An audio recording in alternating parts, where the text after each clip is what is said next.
Hindi ba kaya ng Immigration Bureau at ng estado, ng gobyerno na mag-finance na lang nito at hindi na idagdag yung burden sa mga Pilipinong pasahero palabas po at pabalik ng bansa? Mhm. At this point po sa BI, hindi pa po kaya ng budget ng Bureau of Immigration. There are admittedly bottlenecks sa procurement and budgeting.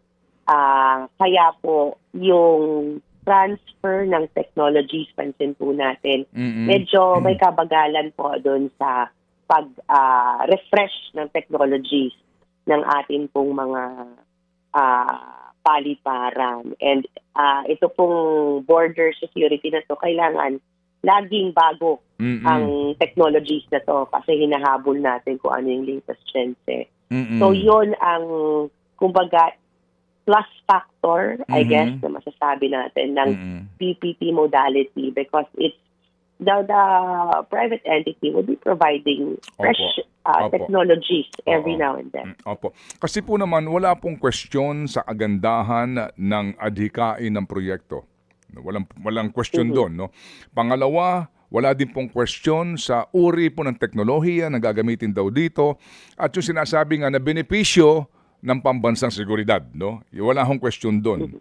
Ang question po kasi nga dito ngayon ay yung pong halaga ng kontrata at tubo ng kontratista sa napakahabang panahon. Kaya ako nagtanong, ma'am, sa inyo kanina kung wala bang pera dito ang Estado. Kasi doon sa inyong katwiran, ma'am, na para yung mga farmers na hindi naman bumabiyahe, yung mga pangkaraniwang vendors, yung mga Pilipino hindi naman bumabiyahe, hindi sila mag-aambag-ambagan para sa ganitong proyekto na hindi naman nila napapakinabangan. Ganun ho ba ang inyong logic doon, ma'am?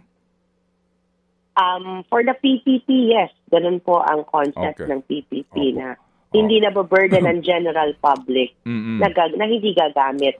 Mga kapatid, patuloy po kayong tumutok sa 105.9 True FM para sa totoong balita, impormasyon, music and entertainment. Mag-subscribe sa aming YouTube channel at podcast at sundan nyo kami sa Facebook, Instagram, X at TikTok sa True Network PH. Bisitahin din po ang aming official website, truefm.ph.